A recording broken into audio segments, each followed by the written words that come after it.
Racing isn't easy, but experiencing it is. iRacing puts you in the driver's seat with the industry's leading sim racing game. Drive on laser scan replicas of the greatest racing circuits from around the world. Go head-to-head against other drivers chosen by skill-based matchmaking to ensure competitive racing at every level. Compete across all your favorite series. In officially licensed cars, engineered to deliver the most accurate driving experience possible.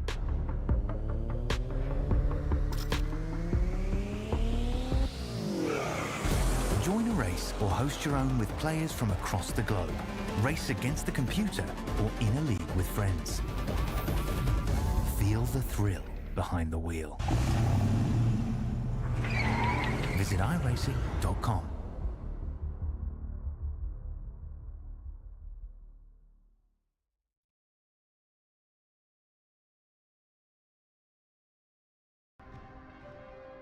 Welcome one, welcome all to SimSpeed TV. It is time for the third round of the DoohanOK MX5 series. We raced at Belle Isle last round. It was certainly a lot of fun around the streets of Detroit.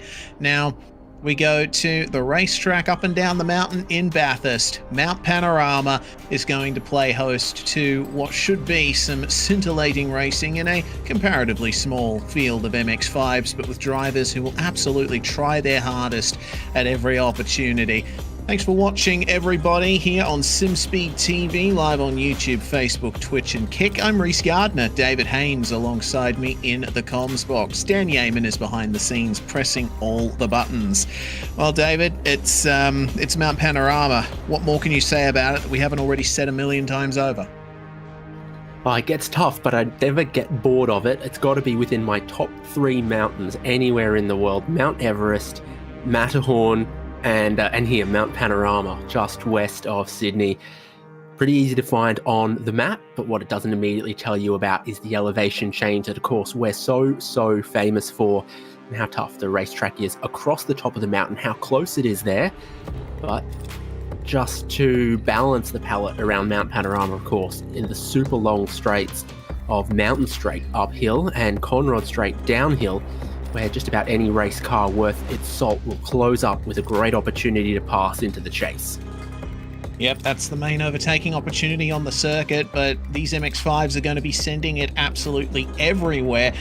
Murray's Corner, of course, a great overtaking opportunity, as is the first corner, Hell Corner. You get a slipstream up Griffin's Bend, and if you can get the right exit from turn 2, you can try and make a move at the cutting if you're brave enough, and you never know, might see some moves at Skyline, hopefully clearing by the time you get to the S's. Forest Elbow, of course, the other slow corner on the track where you're going to see some interesting passes for sure.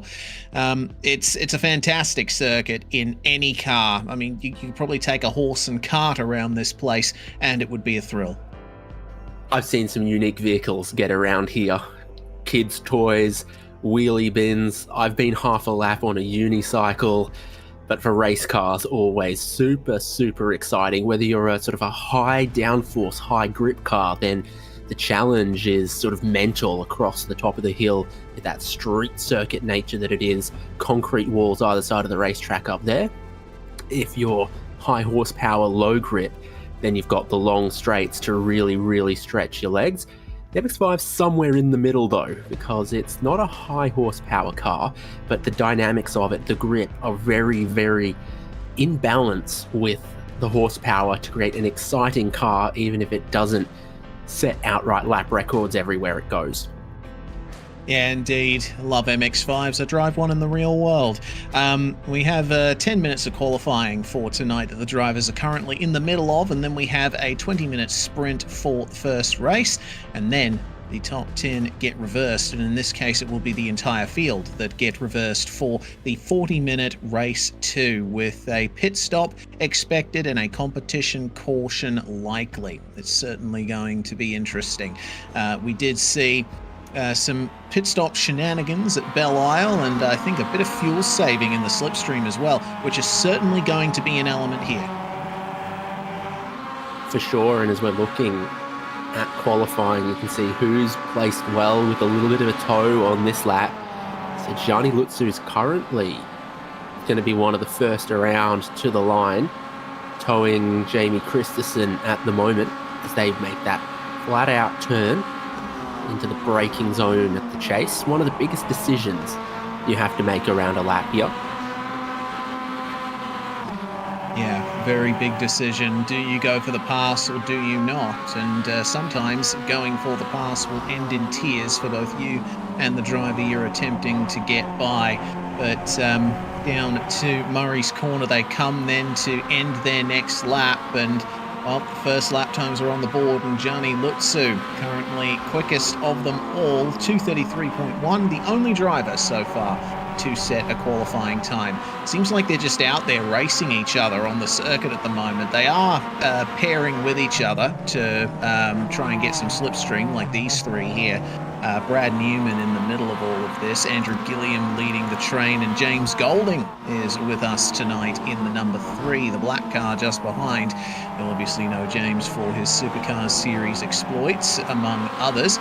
But yeah, it just looks to me like they're using a bit of their track time here just to race with each other, go side by side, try and decide who gets to lead the draft train. And the effect of that is we're almost 7/10 done with the session, and we only have one driver that's set a lap time so far. Yeah, James Golding is one of my drivers to watch, no doubt, throughout this one.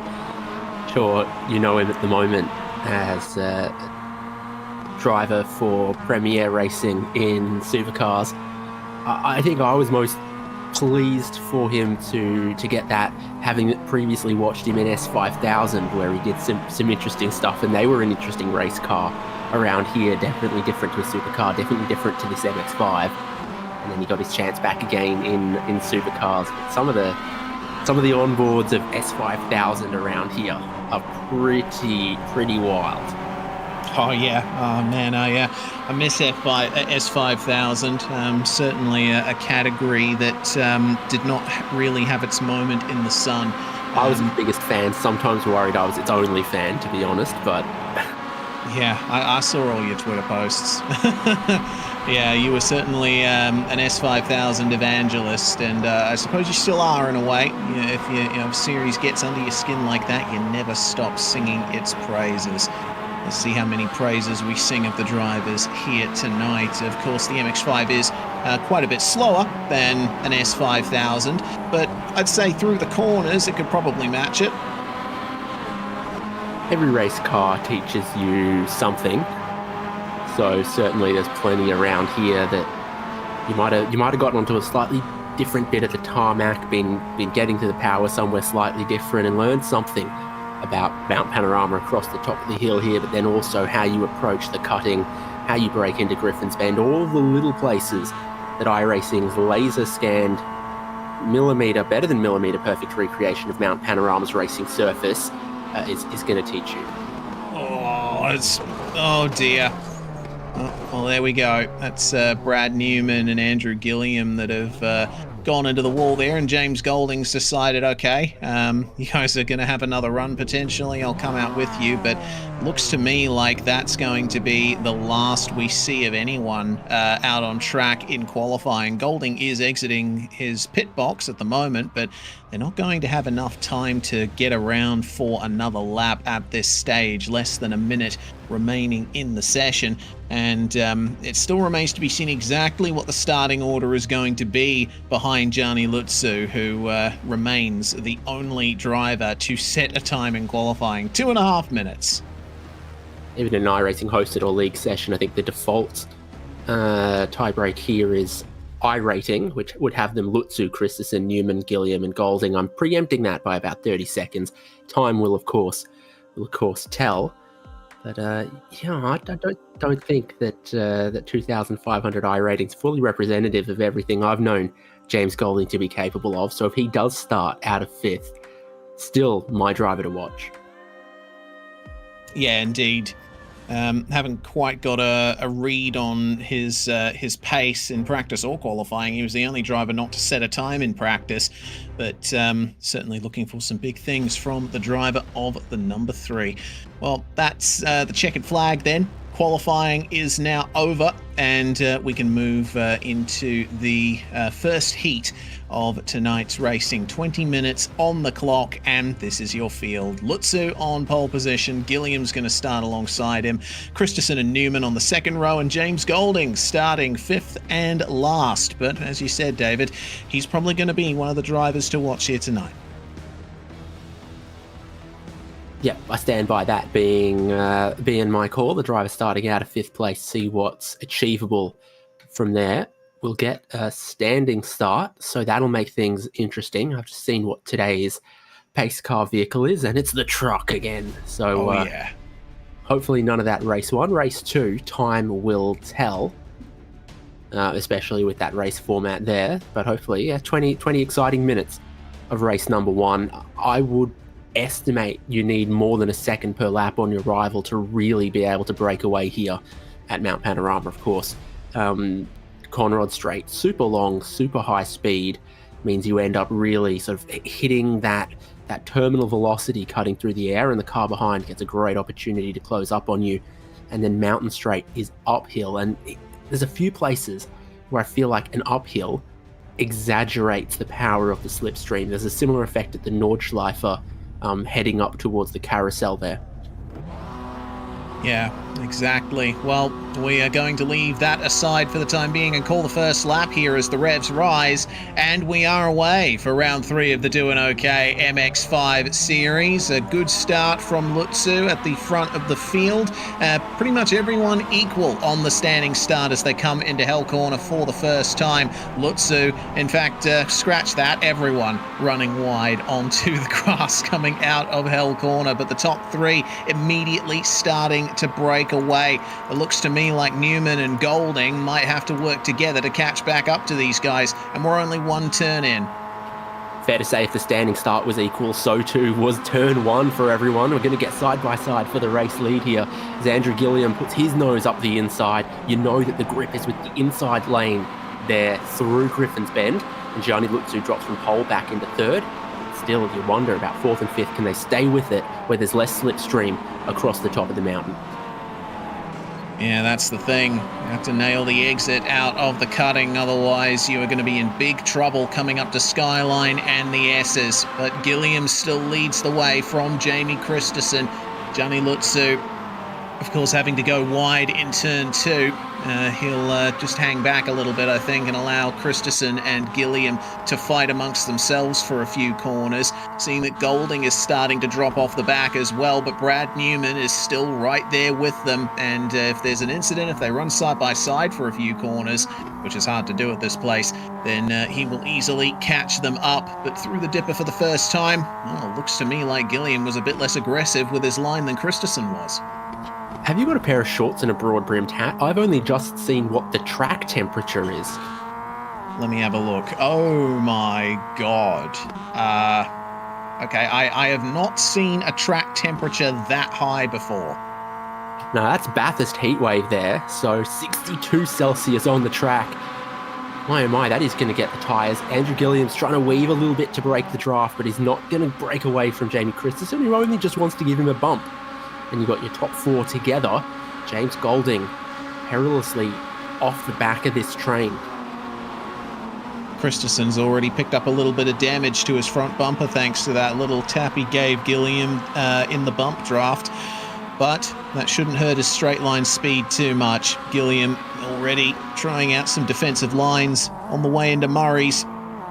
And lap 1 will be complete at 2.5 minutes per lap, 20-minute race length. That should work out to about 8 laps. So it's only the first of 8 that we will see in this first race. Should expect about 16 laps potentially in race 2. You know those little fisheye things in like the door of a hotel room or whatever, and you look through, it distorts people's face? That's what that angle was of Christensen.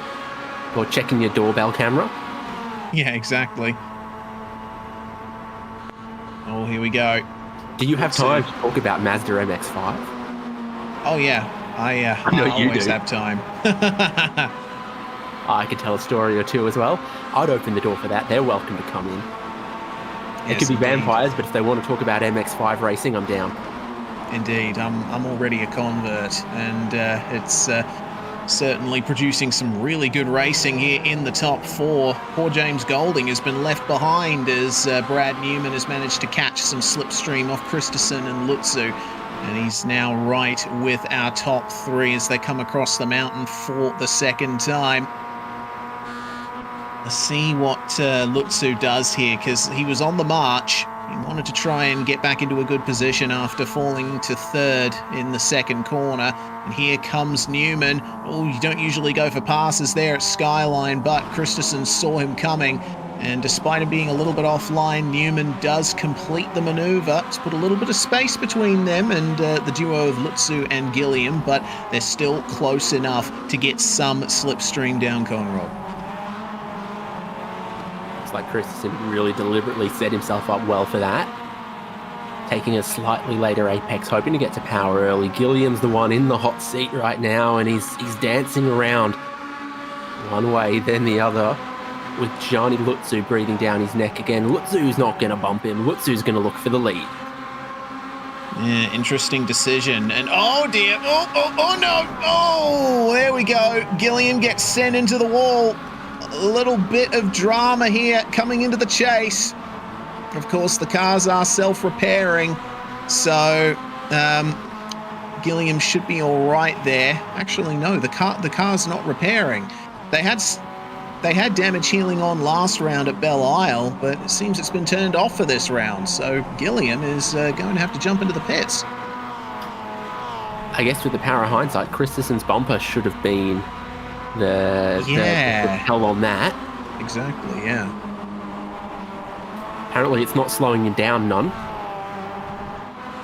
Yeah, it doesn't look like it. He takes the fastest lap of the race on that lap, coming through a little bit of the carnage and the wreckage, picking up that slipstream we were talking about down Conrod Straight. Now he's going to get it on Mountain Straight again behind Brad Newman. With Gianni Lutzu still, I don't think, showing signs of much damage despite going super sideways through the gravel. Yeah, indeed. In spite of the incident with Gilliam, he hasn't lost any of his pace. Gilliam has just jumped into the pits, taken a swath of repairs, and is now back out on the racetrack, but a long way down as the pass is almost made there. But Jamie Christensen gets sent into the wall by Brad Newman at the cutting. This is turning out to be quite the carnage-filled race, and it looks like there's plenty of damage on that car now. He'll be stricken and crawling to the pits. Tell you what, James Golding is having a great time right now. He's worked his way up to third. We've gone to a bit of a faux safety car, I believe, here. That's what I think I heard. So Andrew Gilliam, like you talked about, got through the pit lane, so I think that will catch him up.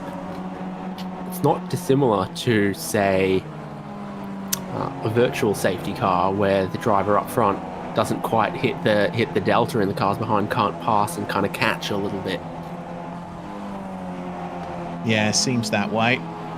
My question is, for Jamie Christensen, how much damage has he actually gotten? Because it looked like a fair whack to the wall, and there's definitely a few more dents in the body panels now.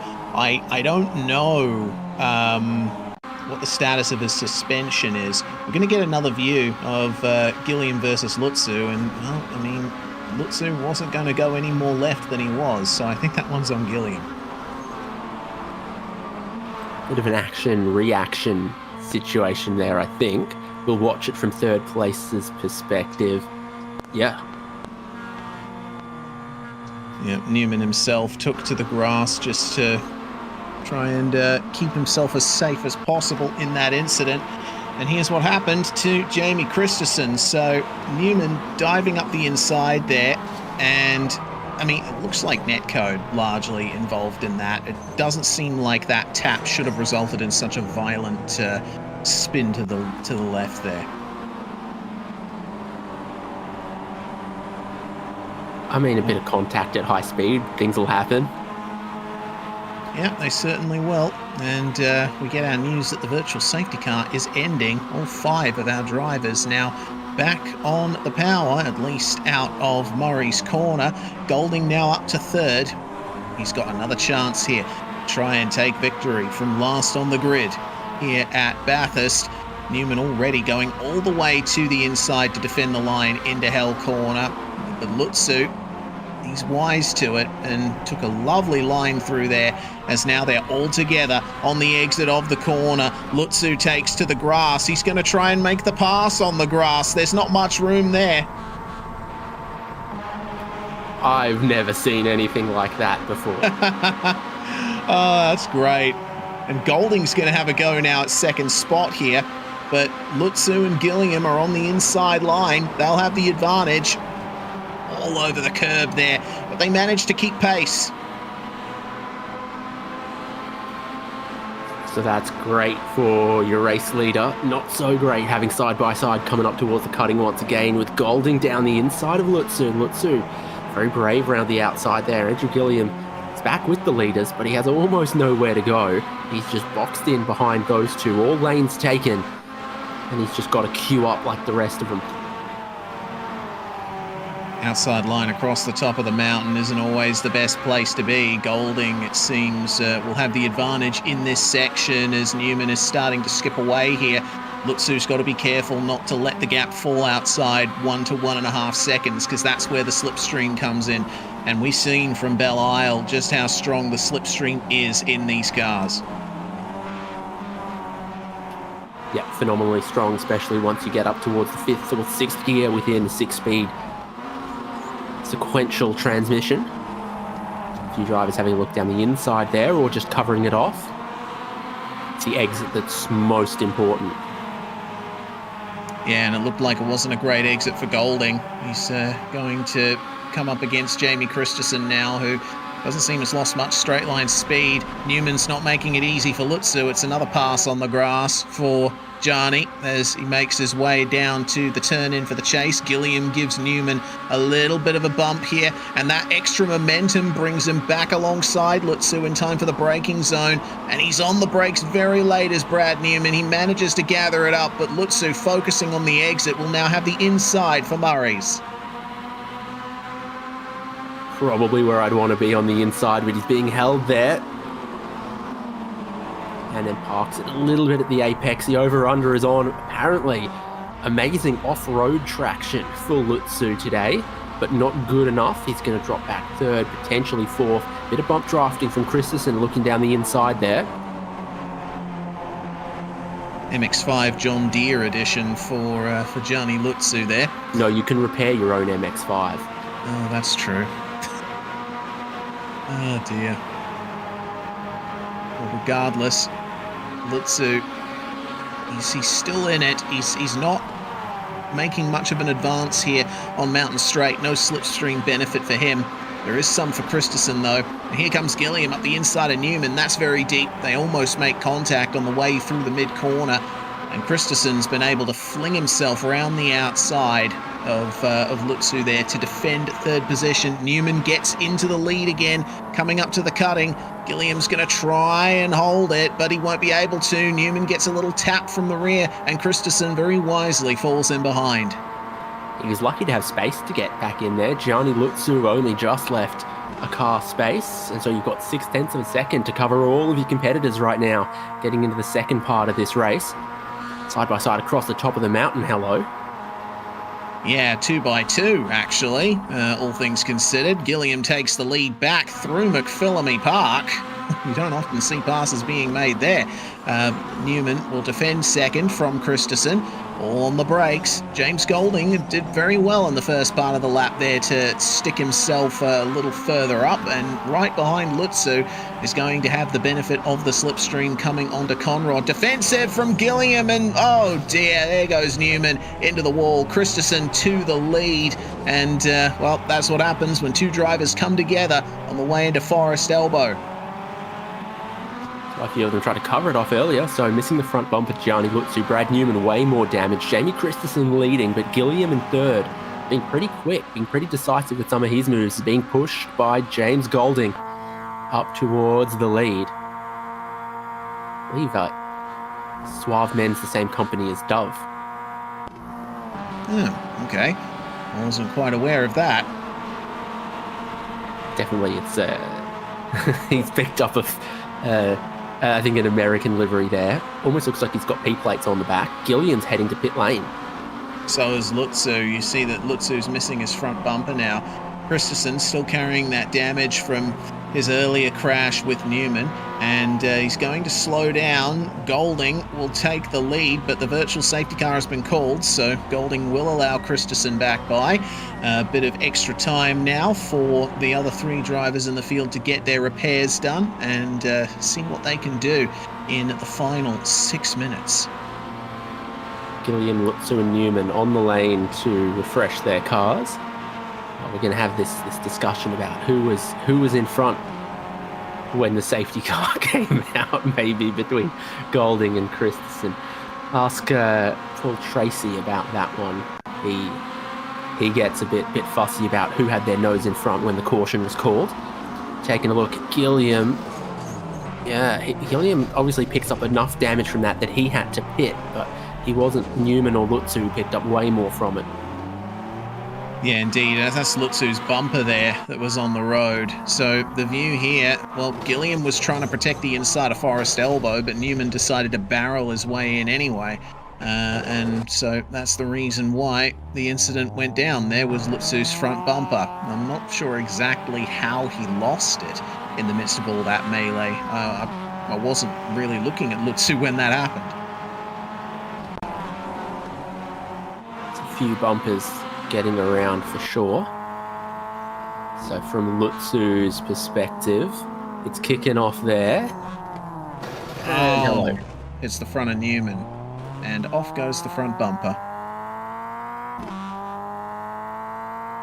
So, in the midst of all of this, virtual safety car may be still out, but it looks like Golding and Christensen have decided to continue racing. Yeah, rest of the field ain't catching them no more. So Golding and Christensen are either going flat out or the same pace as those that are catching him. Golding leads, and he's got his foot in it. That he has. Doesn't look like Christensen has much of an answer for him at this stage, but you never know. A little extra in the braking zone will put him right onto the back of the number 3. Both of these cars carrying some damage now. It looks like Golding might have picked up a few dents somewhere along the way. Actually, they're both going to come into the pits and get their cars repaired. So that's the reason why they have decided to come around at full speed. Gilliam is going to come back in as well. Are we going to see any of the other drivers make their way in? Well, no, Lutzu's going to stay out. I'm not sure what Brad Newman's going to do, but regardless, this is going to mess up the order again a bit.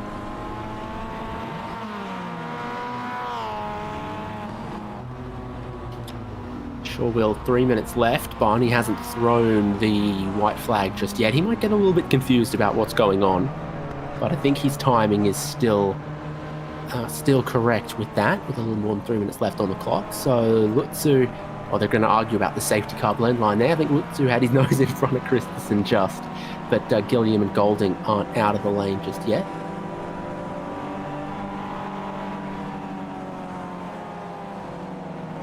Golding might have accidentally had to serve a stop and hold here. Yeah. Seems that way.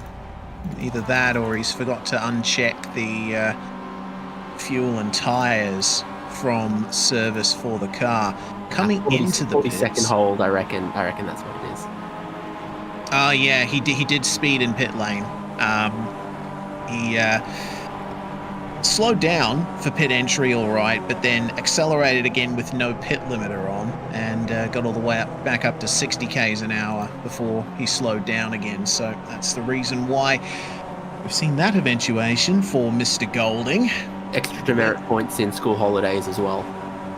Yes, exactly. Well, virtual safety car should end when Golding catches back up to the top 4. Lutzu will be leading the way. Jamie Christensen, Brad Newman and Andrew Gilliam, the rest of your running order ahead of James Golding, who's just about caught up to these guys. But we'll see how intense the racing is when it eventually gets back underway. 1 minute and 35 on the clock. Will they be able to make it to the line in time for one more lap? We're going. It'll have to be one more lap because Barney hasn't waved the white yet. So even if they take their sweet time to get around, they're not going to get the checker. They're going to get the white next time. Fair enough. Well, the race begins again in earnest across the top of the mountain, and Gianni Lutzu will defend from Brad Newman coming into the dipper. Golding right on the rear of the field at the moment. Gilliam still trying to fight his way up, but he's just grazed the wall there coming out of the dipper, and he's having a bit of trouble getting it slowed up right for Forest Elbows. Christensen's had an issue. I think he might have clipped the wall on the inside, and that's given him no favours in his exit, but he'll immediately jump into the slipstream of James Golding to stay in the train. 5 in a line, down Conrod straight over that little crest. Carry a lot of speed up that hill, and you pick up even more speed heading down the other side, and we're going to get a challenge. Brad Newman trying around the outside of Lutzu at the chase, and he's going to get it done. Beautiful work from Brad Newman. That sent Lutzu wide. Now Gilliam, now Golding, now potentially Christensen will move on through to put Lutzu to the back of the field. Christensen will switch to the inside there. Gilliam gets up into second. He manages to go for the lead as well on Brad Newman, and he'll lead across the line as we get the white flag. We will, and there's nothing to separate your top 4, and Lutzu's really not too far back off of this. Gilliam with the inside in one again. Newman around the outside. And Golding around the outside of Christensen. They made a bit of contact through Hell Corner there, but it looks like it is now Andrew Gilliam versus Brad Newman for victory in this race, and a bit more side-by-side contact never hurt anybody. Across the top of the rise, up mountain straight they come. And Gilliam might go for the lunge here. He certainly will. And they make contact again. And this time it's going to involve Christensen as well. Loses his front bumper, but he's going to have to keep going as James Golding and Gianni Lutzu are right there with him. Well, Newman, Golding and Lutzu, I thought they were going to slow down for a second, but it looks like that's Andrew Gilliam's race done.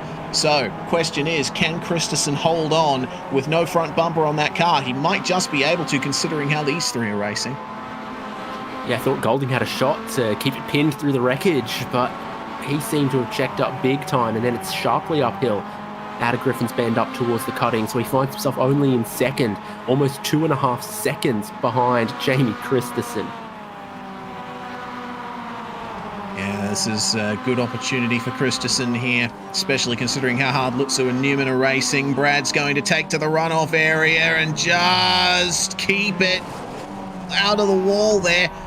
Lutzu very wisely running wide in the dipper. That's going to give the big advantage to James Golding. But he's still too far behind Christensen, who's maintained a 2.5 second lead as they battled over the top of the mountain behind him as they wrecked in Griffin's Bend. And Christensen has Golding and Lutzu behind, while Newman's dropped back and Gilliam's out of this. Only 4 cars left on track here on the final lap, and just 4 corners to go for Jamie Christensen. Soon to be 3. Looks like he hasn't lost much pace with the front bumper missing. But from getting sent into the wall to oh dear. Okay, so James Golding going for the flat-out run through the chase there, trying to make it like it was before 1987 apparently, but that's going to do nothing to stop the advance of Christensen, who's going to take the checkered flag and the win of the first heat. Just don't try that in October, James. But otherwise, a decent race for him. He was on for second. It's going to end up being 4th, I think, after that, because Lutzu and Newman then complete the podium of race 1. Indeed they do. James Golding will just limp across the line here. heavy damage to the number 3. But still, it's not last, which is certainly better than where he started. So these are your results then. Christensen, Lutzu, and Newman will be our podium. But yeah, Golding's struggling to get to the line. He just ran straight on into the barrier at Murray's Corner, but he does finally cross the line. And that will put him in 4th behind Christensen, Lutzu and Newman for the first race. Gilliam, of course, our sole retirement from that one. When we flip the script and do the full field invert for this, it means Gilliam is going to be your pole man.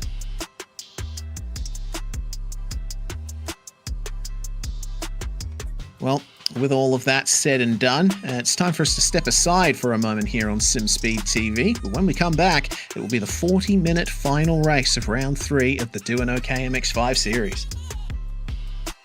Racing isn't easy, but experiencing it is. iRacing puts you in the driver's seat with the industry's leading sim racing game. Drive on laser scan replicas of the greatest racing circuits from around the world. Go head-to-head against other drivers chosen by skill-based matchmaking to ensure competitive racing at every level. Compete across all your favorite series. In officially licensed cars, engineered to deliver the most accurate driving experience possible.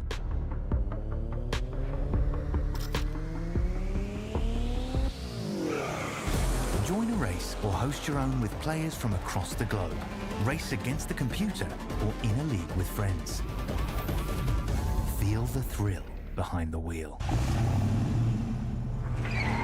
Visit iRacing.com.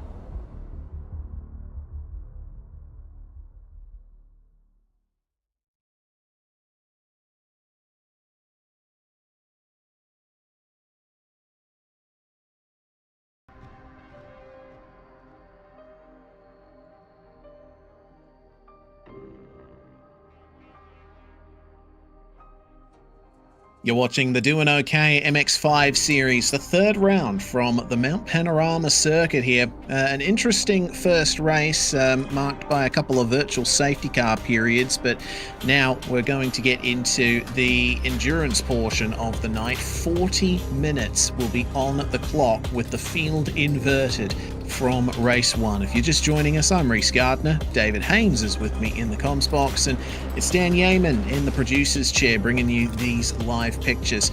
Well, David, now the question becomes who's going to take the spoils for the second race, because I think it's difficult to pick a winner.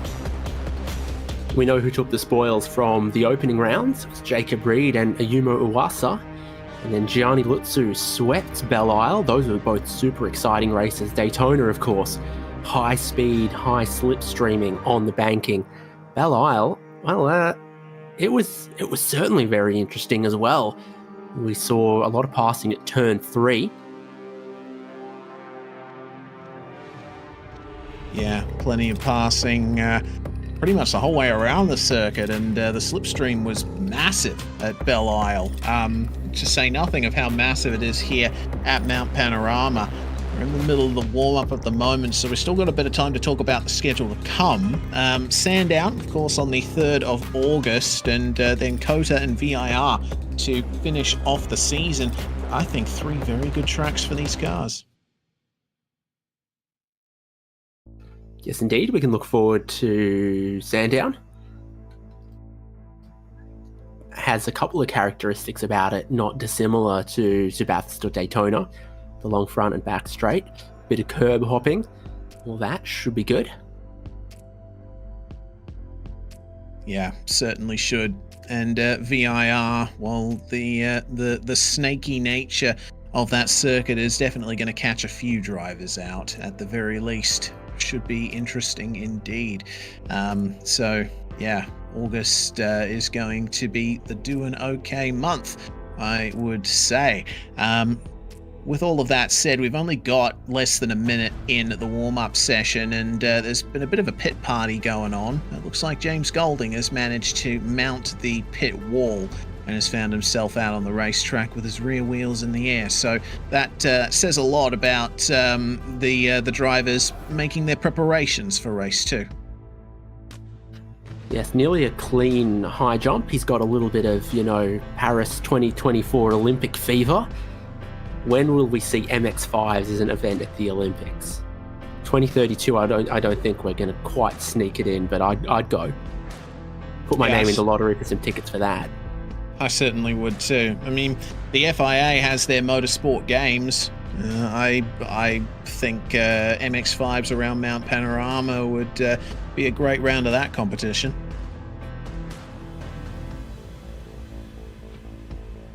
Trying to think which Olympic events I'm going to remove to make room for all the fun things that I'd add. I reckon there's too many types of diving. I reckon no one cares about anything but the 10-meter diving board. All the other ones are for wimps. Yeah, I can't disagree with that. I'm not much of an athletics person, but I would certainly allow for the 10-meter dive. Springy one can stay, but 5-meter platform, 3-meter platform, you're out. Yeah, get rid of them.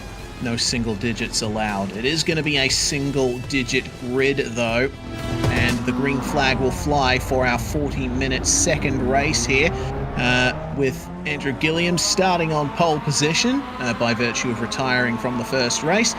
We are away already. A big move from Brad Newman that goes south.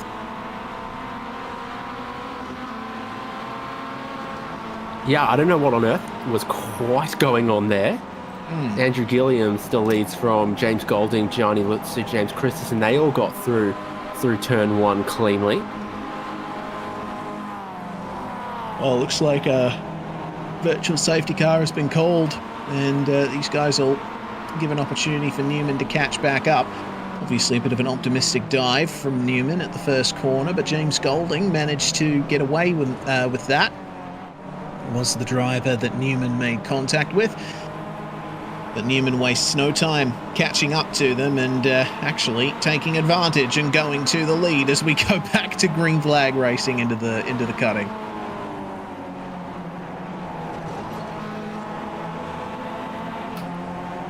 Do love the cutting, and the television angles never quite give justice because you're looking from the outside of the corner, you see the whole corner, but the driver's perspective, you don't see it. That's how the track gets blocked there. You can't see halfway around the corner, let alone to the exit of the corner. And another one of those ones that really stretches your muscle memory. And the more laps you get around here, the more confident you get with corners like that. Same thing, throwing the car over the crest here at Skyline. You can't see where the track goes, but you just got to trust it's still there from last lap.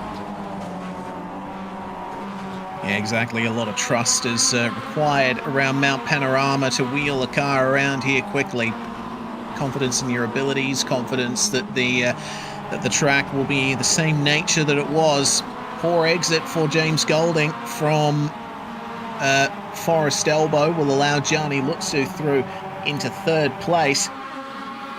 Jamie Christensen at the rear of the field, and like it was at the end of race 1, it is the Andrew Gilliam and Brad Newman show side by side on the way into the chase. Gilliam gets his nose in front, chops over onto that racing line to try to pick the perfect braking opportunity down into the chase here, just covering off enough of the inside to stop Brad Newman having a go. And with that, it means that everyone else stays super close. Gianni Lutzu from third with an opportunity to get some overlap on Newman for second place, while Golding and Christensen are still sniffing around in the background here. Looks good for Gilliam if the rest of them are going to battle. It's not great lines from Lutzu. Yeah, that's put him on the back foot coming into Hell Corner here. And look at that, Newman, another dive to the inside at Hell Corner. It seems like that's his favourite place to make passes in this race. Well, it hasn't worked once, it hasn't worked twice. Maybe third time's the charm, unless Lutzu has something to say about it. Gets Brad Newman very unsettled down Mountain Straight. They'll both lose some momentum and allow Golding and Christensen to catch back up. Sure does, looking rearwards from the race leader. Hooking the gutter and the groove through there to carry as much speed as possible. But then, just like the carousel at the Nordschleife, eventually you got to pop out trying to carry as much speed as possible, and you end up using all the width of the track as you wash out towards the exit. Through the cutting again we go, climbing as we go. The little engine that could is the MX5's 4-cylinder up this mountain. Good amount of power coming out of it for the chassis at the very least. But now across more than it used to have. Oh yes. More than 2016. Oh yeah, for sure. A little bit of a boost for the Global MX5 Cup car. It's good to see that the field is still largely together coming through the dipper. But for the time being, it looks like Newman is, I don't know, he seems a little crossed up here. He's being a bit rough with the steering wheel, and he's not quite getting the runs off the corners that he needs. Christensen has got his eyes laser focused on the back of James Golding's number 3, and he'll get the slipstream, but Golding's going to squeeze him, coming down Conrod straight. And now they'll have to work together to try and catch up to these guys. Gotta wonder though. Oh no. Okay. Well, that's just created some more drama there as Newman too spins around. I'm not too sure what happened to Golding or Gilliam there. Just seemed like Gilliam was going for the weave coming down Conrod, and this is undoubtedly going to result in another virtual safety car. It has, and pit lane's going to be pretty popular this time. You've got a wheel, I think, hanging out of Gilliam's car. Lutzu's mainly all right. Christensen's already in the lane. But Gilliam's car's not going to turn left into pit lane. Gilliam's car is not going to turn left into pit entry. Dear, oh dear. Yeah, the front right is completely gone off that number 201, so they'll be very grateful for the fast repair there. Remember, of course, that there's likely going to be a need for a mandatory pit stop somewhere along the line here as well. With the amount of virtual safety cars we've had, I don't think pit strategy is going to be much of a factor in this second race. Gilliam's wheel finally disappears on my end, and he'll just jump in to the pit box in time, get the car repaired, and shortly out he will go once more. Gianni Lutzu is the only car to remain out on track, just touring around at the cutting, waiting for the rest of them to catch up. Yeah, so then a broad suite of strategies there. Christensen basically just taking the fast repair. Golding, I think, with a splash of fuel. Brad Newman going with some tyre change, and Andrew Gilliam as well. So you've got some of the cars towards the back, and actually changing their tyres with that, anticipating that there's still quite a bit of race left in race number 2 here. And also, that track temperature hasn't budged from somewhere between lava and microwaved anything. Yeah, it's slightly, it's a couple of degrees over the safe temperature for chicken. I think is what you can say. It's gone up to 63 degrees Celsius. I think that's about the temperature that you want that you want a brisket to start approaching after a couple of hours in the smoker, and maybe a little bit hotter than that. Regardless, it's very warm, very slick out there, and that means there won't be much grip available to the drivers.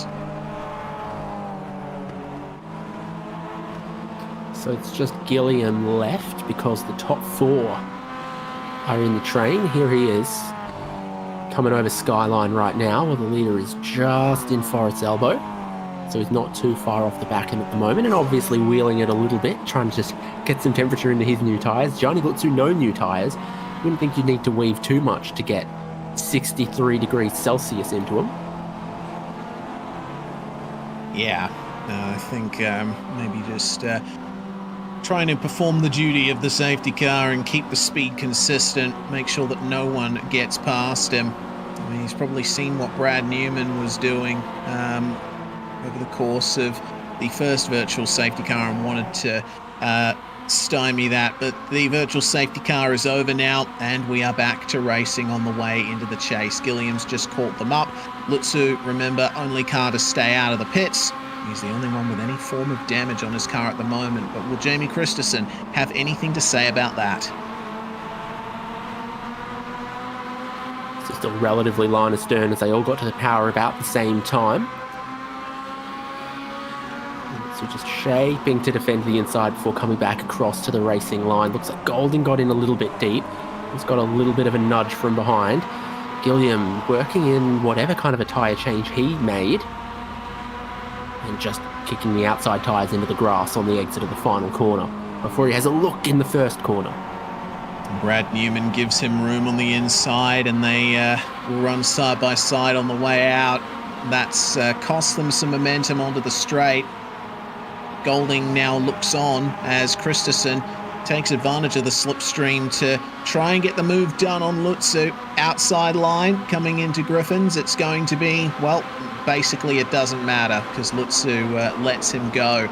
Still has a look up the inside though, which sends Christensen wide. He got spooked there. He does manage to keep it out of the wall, but he has lost the lead. Simply no grip against the camber there. Oh, James Golding tries to come across. And there's that little bump.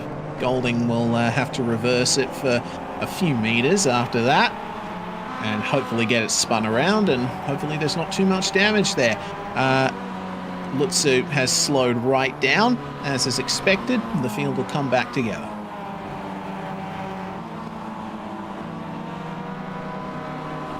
A number of times I've seen a car from the exit of the cutting need to use the little access road at the top of the hill at the marshal's post there, either to flick it around or to park it out of the way. It seems to happen quite a lot. The drama at the cutting, and then the very next spot around the lap that a spun car or a wounded car can do something is that access road just as the track begins to flick right again. Back to green flag once more. And I guess the question on my mind is, how long will it be until the next big crash? It seems like these guys are willing to throw a lot of caution to the wind over the course of their racing here. Lutzu will exit in front, but oh no, James Golding's just found the wall in a big way at Forest Elbow there. And I think, unfortunately, that'll be the end of it for him. Now it is time for the slipstream for Andrew Gilliam. And that's a great amount of overspeed for him. He will clear Lutzu by the time they get to the chase, but how hard will Lutzu outbrake him on the way into the fastest corner entry in Australian motorsports? Not far enough, but Newman's going to stick his nose in. He's going to clamber across the curbs there, get a slowdown, and that will be Jamie Christensen taking advantage, making the move up into the podium positions, maybe. But Newman, it seems, has managed to clear the slowdown, if he even got one in the first place, and he'll defend that place coming into Murray's as the battle continues for the lead. It sure does, and while Gilliam's had his elbows out, Gianni Lutzu's been persistent and patient. Now he might have the opportunity here to cut back to that late apex, get to the power earlier, and really threaten Gilliam up Mountain Straight, while Gilliam can hold the inside. If the car around the outside has enough speed that they can clear you by the braking point, then defending the inside is no longer just enough. Here we go then, side by side into Griffin's Bend. Gilliam will have the inside, which is exactly where you want to be, into this corner, and will easily take the position, but it seems like Gianni Lutzu is willing to give him a bit more of a race now.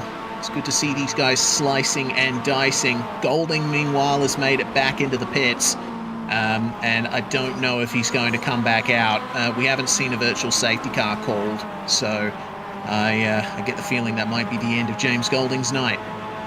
Well, we were forecast a potential full safety car at some point later in this race, so it's a big lap to stay on the lead lap if you can. We'll wait and see on that one, but your top four obviously are very close, and Golding's back out on the circuit a minute behind. So no virtual safety car, that's fine. There's still a lot of racing to happen with Gilliam trying to defend the inside over the top of the mountain. Lutzu not brave enough to go around the outside there, or perhaps just too sensible. Yes. Well, it's good to see some sensible driving happening. I think there was a bit of a lack of sense in the opening laps here of race 2. But now the top 4 will continue their way on down Conrod. Christensen getting a good exit from the elbow behind Brad Newman. How close will they end up getting to Lutzu and Gilliam? It seems like they've sectioned off into their own little battles for the time being, 2 by 2 on the way into the chase. Gilliam's always squeezes Lutzu just a little bit, but just trying to follow the racing line, and they'll give us a good race here coming into the chase. Lutzu goes off the circuit, but he manages to re-enter nicely, and Newman now sees the chance to move his way through onto the top step of the podium. 3 wide into Murray's, doesn't always work. Lutzu and Gilliam come together, and Newman's blown his engine. Yeah, downshifted too early. Smoke comes out the back, over-revved it. His engine is goners. Well, he'll take the scenic route into pit lane, it seems, as Jamie Christensen takes the fastest lap of the race. I'm wondering now if there's going to be a competition caution or a virtual safety car, because, Newman obviously will have fast repairs in hand, but that's going to take a while to repair, and it looks like Christensen has slowed up to allow Newman and potentially Golding to catch back up.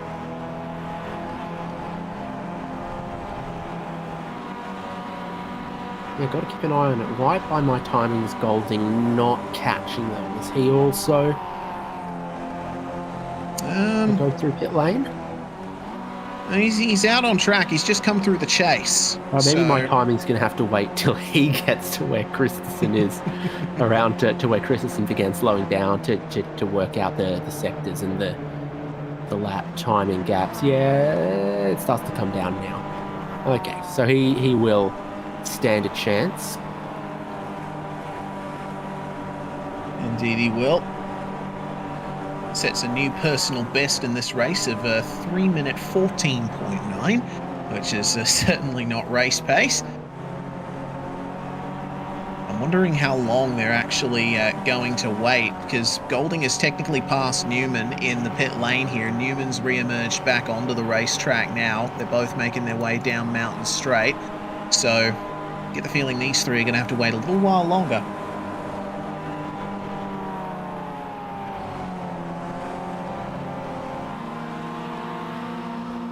Helpful bit of signage on the wall there to tell the drivers what they need to do.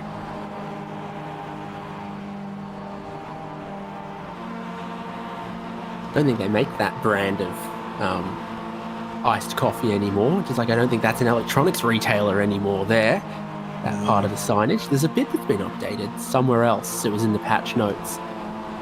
Something that changed. Obviously the auto parts store sponsor down at the bottom of the mountain changed.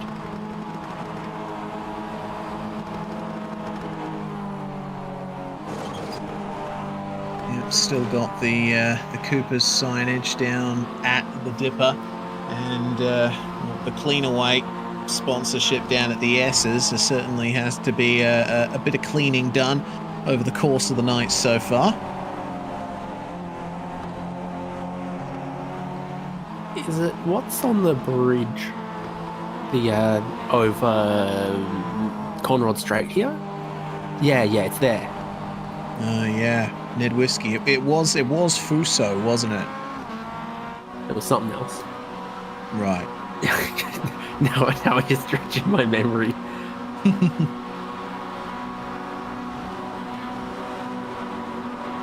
Well, there's James Golding. Back up. Yep. And Brad Newman's not far behind, so in just a few short moments we'll get this race going again. Golding, I think that's probably a smart move, actually. Running on the grass probably cools down your tyres a little bit more, and God knows he needs his tyres to be cool with the track temperature as high as this. Virtual safety car is over. We're back to racing with about half the race left still to run. Jamie Christensen will lead the way by 0.4 of a second over Gianni Lutzu. Now it's up to Andrew Gilliam to try and catch back up, but James Golding's going to make it difficult here. He climbs all over the curb at Murray's, and Gilliam has to go wide onto the grass to allow him that room. And now it is a battle of 2 and 3. Third place, a bit more side by side, a little bit more paint trading there. As it was James Golding making his opinion known here. He's off the road again now. Brad Newman can pick and choose who he wants to bump draft for third place. Doesn't want to bump either of them. Gilliam maintains the inside there, while Lutzu and Christensen are going to go side by side up towards Griffin's Bend.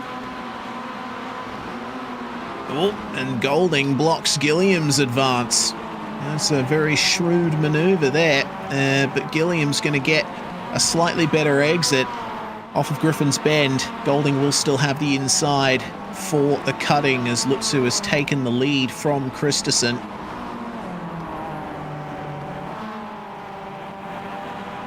was a great run around the outside for Gilliam. Meanwhile, yeah, these two, they're just content, I think, to try and get a gap over third, fourth, and fifth. I mean, these guys just can't let each other go, can they? No, not a chance. Super hot across the top of the mountain. 63 degrees Celsius. Still the track temperature means the car's going to want to slide around big time. You're going to have long braking distances. You're going to be heating up the tyres through the consistent cornering like here. You need to be careful that it doesn't, get hot, get greasy, slide more, pick up more temperature and run away on you. If you're going to keep challenging all the way to the late stages of this race without a tyre change. Yeah, and of course, tyre changes may very well be an option. I mean, the Global MX5 Cup does run sort of I guess you could say a sport road tyre, which can heat up quite a bit when it's subjected to the kinds of cornering forces you see in these temperatures. So you never know, a fresh set of rubber might be just what the doctor ordered. Well, a bit of contact there, but saved, held on to. Newman maintains fourth place, but it does send him a little hot into the chase. Yep, and he has to gather it up, and that does allow Gilliam a move up the inside into Murray's. Golding's going to try and skip away from these two who haven't been able to get out of each other's hair all night long. But Gilliam will complete the manoeuvre with less than 19 minutes remaining on the clock. It is still Gianni Lutzu versus Jamie Christensen at the front of this field, but Lutzu is doing the Lutzu thing at turn 1 and using a bit of the grass, going a little too deep. So Christensen may very well stand a chance here at Griffin's. It's not defended by Lutzu, but seems like Christensen's not exactly keen to pass yet. No, interesting. Maybe they're looking at that 3-second gap to the feuding group behind and thinking, well, let's just hold on to that for the moment. No need to get tangled with that just yet. So Lutzu and Christensen remain pretty close. While Golding, I think, has broken just a little bit away from Gilliam and Newman, who we saw going, bumper to bumper in a couple of places. Look at this extended run here, where Lutzu is now got a car that is super squirrely. Sun is dead straight up in the sky, beating directly down onto the racetrack. And we all know the sun is a deadly laser, so it's hot everywhere that's not in the shade, and basically nowhere's in the shade except directly under a tree. And trees can taste the sun. Unfortunately, no taste buds in an MX5, and certainly you'll be burning the taste buds off with how hot those tyres are going to be getting with Lutzu's squirreliness coming down the mountain. Remember, of course, Lutzu was the only driver not to visit pit lane in this race. So, yeah, he's going to be having a very tough time out there. I'm amazed that he's actually been able to hold on to the lead for as long as he has. They make their way past the Falcon Tyres signage, but these cars are on BF Goodrich tyres, which is named after their founder, Benjamin Franklin Goodrich. I learnt that a minute ago, that's what the BF in BF Goodrich is. Huh, okay. And I just learned it 5 seconds ago. Lessons with Mr. Haynes. They were bought in 1990 by Michelin, who now produce and distribute them, but a good brand for the off-road tyres, but also some road car tyres, and they've been involved with MX5s for a long time. They are being tortured by today's conditions at Mount Panorama. When it's hot in this part of Australia, it is hot. But when it's cold, it can be cold. Wow, amazing. Here Not like Perth, every day's perfect in Perth, right? Yeah, I wish. I mean, honestly, we do get some, we do get the most sunshine of almost any city in the world, which is really nice, but I'm not a huge fan of the week-long stretches of 40-plus degree days in the summer. In any case, the heat is rising in the battle for the lead. Gianni Lutsu having to give way to Jamie Christensen up to a point that he's going to keep riding the grass there, try and cool his tyres potentially, and fire it up the inside of Griffin's maybe. Well, Christensen's going to turn in and just ride the crown of the road there and hold momentum. Very nice driving, actually. Yeah, not on the outside of the crown, but not really hooking the banking on the inside either. So just able to hold on there and keep it out of the wall on the exit, which is always very important, but tough to do. And with that, he will secure the lead back from Gianni Lutsu. Both of them now have, if I'm not mistaken, exactly the same kind of damage to the front of their cars. Lutsu going to try here at McPhillamy. Is this going to work out? He has to give up a bit of momentum in the middle of the corner, and Christensen will fling himself back on through. The lead is defended securely. Only 15 minutes left on the clock. And all of this battling between them, it's allowing Golding and Gilliam to catch up, maybe even Newman as well. Yeah, matching bumper creases for Christensen and Lutsu. They've followed the same origami instructions, but without them. James Golding got plenty of speed on show. Gilliam might catch him. And they've been tempted to work together, I think, what I've seen on a couple of occasions. So they are not too far off the back of this one at the moment. Yeah, all it's going to take is another couple of laps, I think, and they'll be able to catch up. Look at the speed that Lutsu's carrying into the chase. Meanwhile, he's going to set up a move up the inside of Jamie Christensen and take the lead again. Lovely little dice between these two. And I think it's a combination now of Lutsu not wanting Christensen to pass and Christensen not willing to pass, as by the time they get to Murray's, Lutsu runs wide. That's going to compromise the exit for him as well as Christensen, and Golding and Gilliam are right back in it.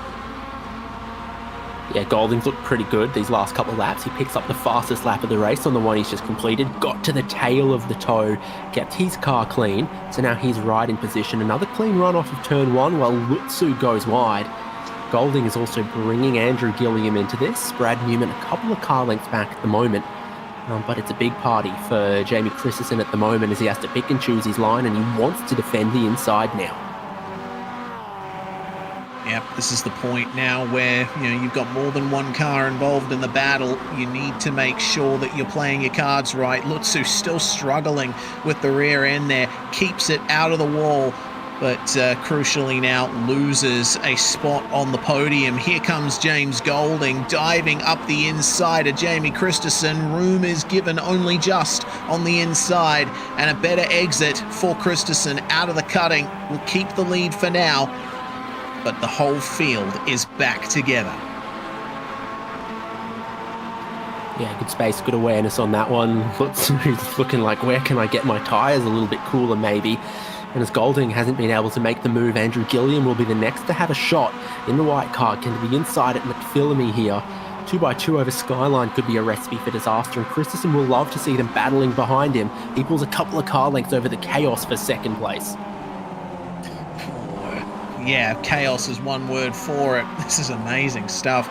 Golding losing second spot there to both Gilliam and Newman. And now Lutsu hanging on right at the back of the train here. I mean, if there isn't, that slide for Golding, gets into the wall on the exit of the elbow. That's going to bring him off the rest of the field. I'm wondering if they're going to lift off and allow him to catch up, but I think they're content to race each other now. There's still a fair chunk of time left in this race as well. Lutzu and Christensen separated by a couple of cars now as Gilliam's made progress through this field. And he's got a hell of a head of steam going on here, but won't try to challenge for that race lead. He just slots in behind Christensen this time around. He's played it well the last couple of laps, working his way back up towards the lead and then past a couple of cars. So 11 minutes remain as they come round to start their 11th lap. A good exit from Newman. And he's wanted to make moves at Hell Corner before. He's definitely in a position to try now. Gilliam will allow him room on entry into the corner, but not on the exit. Gets pushed off of the circuit for his troubles. Golding's gotten back up to speed, but I think he's going to lose out quite a bit here with no help from Slipstream. Lutzu, though, could still finish on the podium here if he plays his cards right. Christensen is looking good in the lead, but these three all want a piece of it. Sure do. They all closed in on Christensen heading up Mountain Straight. 3 cars in a line, and Lutzu pushed Gilliam, who pushed Newman. Golding's persisting back there in 5th place, and you don't count out the possibility of a Steve Bradbury situation, the way that it's happening with this top 4, the way that they're racing each other, and of course just the stakes that Mount Panorama always delivers with the walls oh so close. And when they're not close is where you're going at the highest speeds as well. Yeah, and that's not to say that those parts of the track are any safer either. When you're going as quick as you are around this place, any wall is a death wall. As up the inside of McPhillamy, bumping off the curb, Christensen versus Newman. Side by side into the S's. Newman's trying as hard as he possibly can. He was leaning on the brakes all the way through, and through the dipper he'll complete the move. Christensen gets into the wall as a result, gets bumped in there. Lutzu got involved as well. Gilliam versus Newman at the front, and well, Christensen will get back going, but he has got a lot of damage, and there goes Newman into the wall himself. Yeah, we've had another big crash, and I get the feeling it's competition caution time potentially. Yeah, it is. So James Golding, actually, as he came through the dipper, also collected Christensen, I think it was. That's where all this damage has gone onto the front of Jimmy Golding's car.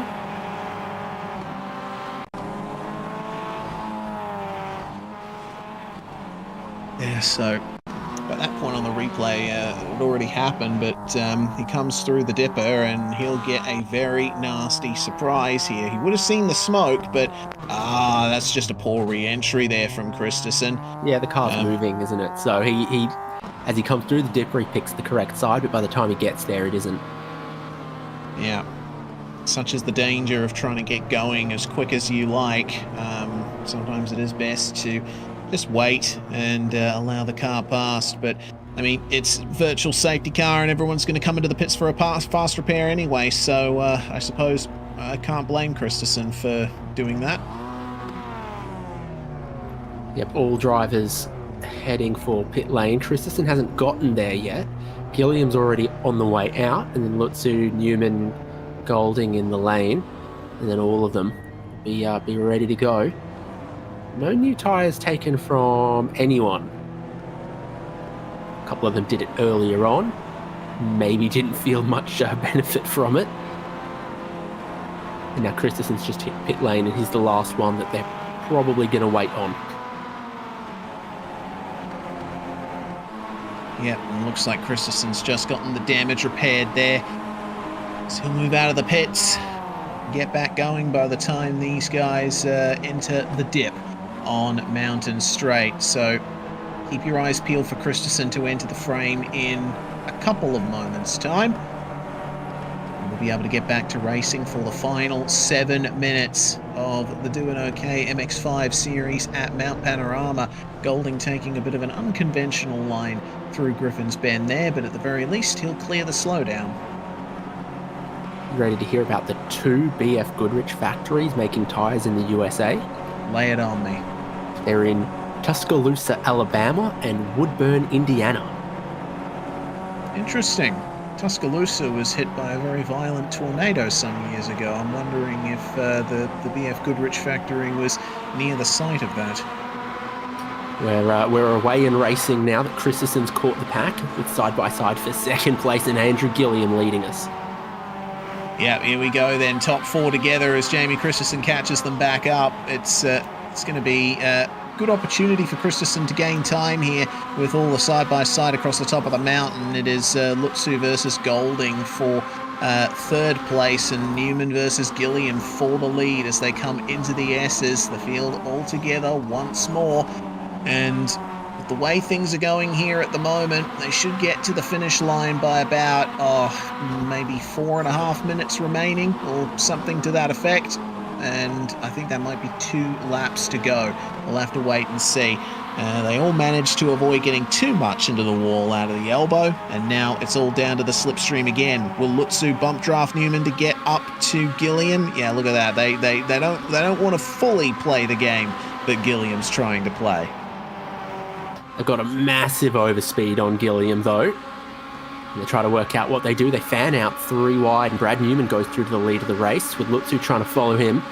And Gilliam much later on the brakes. Inside though,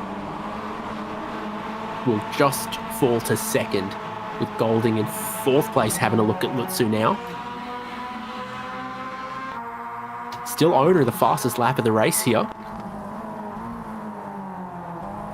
Yeah, he's certainly looking good, isn't he? Golding with a 2:33.7, and they all come across the line there. And oh no, not again. Barney can tut-tut and shake his head there. It was right underneath his gaze with Newman, Gilliam and Lutzu as the top 3 after that. He had that 3 wide coming off the final corner.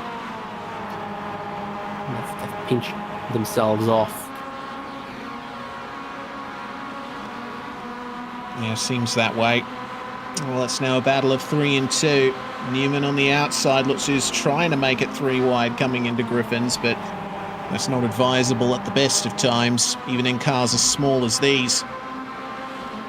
But now, Gilliam in the box seat to take the win here. And I think Lutzu's just waiting for the opportunity. In fact, the opportunity is right now. Gets a great exit out of the cutting. I don't know if he's going to be able to get it done here on Newman and Gilliam, though. Gilliam will give him room there. Some great momentum from the number 58. Will he be able to clear them by the time they get to McPhillamy? It looks like he will. Or maybe not. A little bit of contact. I think Gilliam's trying to give anything to Newman for free here, and that's how Lutzu's come through and taken the race lead. Oh, he's going to give something to Brad Newman for free coming over Skyline.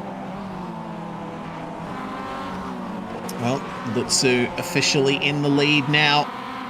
But for how long? Conrad Strait is up next. And Newman and Gilliam, there's the move up the inside for Gilliam. He's going to lose it, so is Lutzu.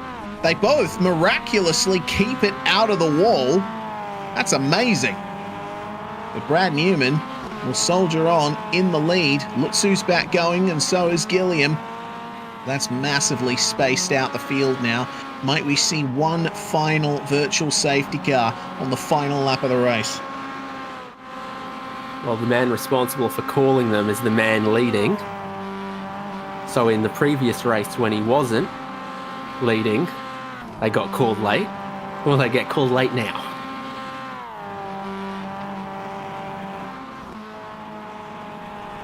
Well, we shall see. Johnny Lutzu holding on to second place. And he'll have a nice gap over Andrew Gilliam for the time being. Christensen and Golding are a long way back. Something approaching 30 seconds back from the lead for Jamie Christensen. And, well, Golding's just limping around at the moment. In fact, his front left wheel isn't even attached. Barney's got the white flag. I think I've just seen at the start-finish line. He's waving something. He is, It wouldn't be checked yet. So I think they're definitely beginning the final tour of Mount Panorama for the night. And we'll have a look at what happened to Golding here. It looks to me like he's... It was the three wide moment. Golding moving over, and well, Christensen I think was just holding his line there. Yeah, and that pushed the whole front left corner in on Golding's car. Christensen also then speared into the outside wall. Brad Newman's leads 4.5 seconds here over Lutzu. We saw Lutzu spin out, but I don't think we saw Lutzu pick up any damage. That was in the elbow last lap. Yeah. Well, looks like there's going to be no catching Brad Newman at the front of the field. James Golding has visited the pit lane, wants to either get his car repaired or get out of the car after what's been a bit of a torrid night for him. But he would have had some good fun here and there, as we have as well. 48 seconds remain, and well, the white flag already being waved by Barney. This will be the final lap, with the number 10 of Newman continuing at racing speed here. Lutzu trying to catch.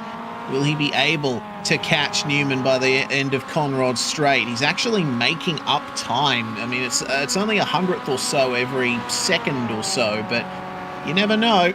Could be a mistake from Brad Newman in the chase to allow Gianni Lutzu a surprise victory.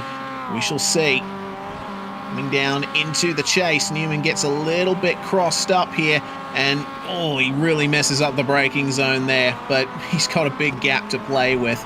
And, well, Andrew Gilliam's decided to go for the flat-out line through the chase. He's made up quite a bit of time on Lutzu and Newman, and he's going to try and go for it by going to pit lane at the final corner. Newman, well, that's going to be victory for Newman, and it looks like Gilliam ultimately failed in his crusade to take second place by not using the racetrack. Lutzu finished ahead of him anyway.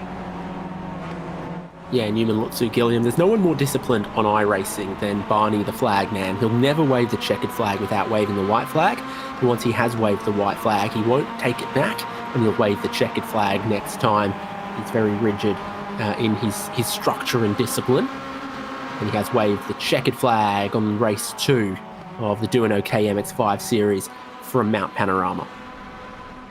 Yep, and with that, round 3 is going to come to a close. Jamie Christensen and James Golding are still making their way around the circuit to take the checkered flag, but I think we can call the result here. Newman winning the second race from Lutzu and Gilliam, with Christensen and Golding a long way behind, with 14 laps completed in that 40-minute race. Quite a few of the virtual safety car periods punctuating the action here tonight, David. But next round, of course, we are going to stay in Australia for Sandown, the next round of the series. And, well, it's certainly going to be a fun time. Similar characteristics of the circuit: long straights, slipstream, heavy braking zones. It's going to be good. The home of horsepower, and in our case that's about 140 or 150 horsepower, but enough for great racing nonetheless.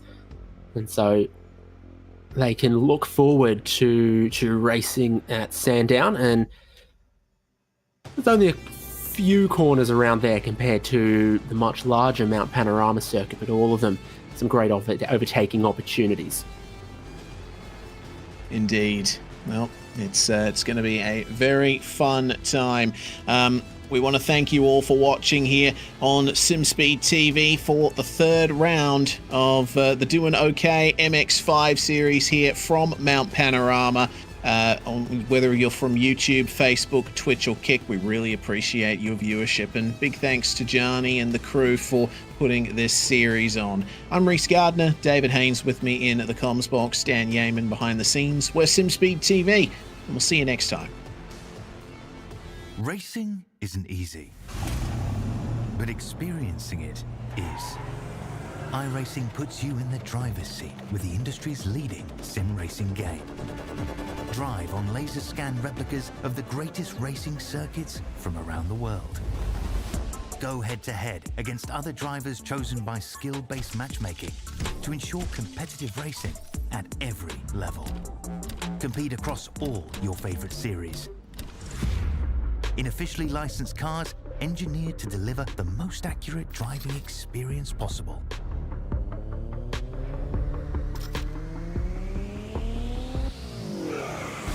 Join a race or host your own with players from across the globe. Race against the computer or in a league with friends. Feel the thrill behind the wheel. Visit iRacing.com.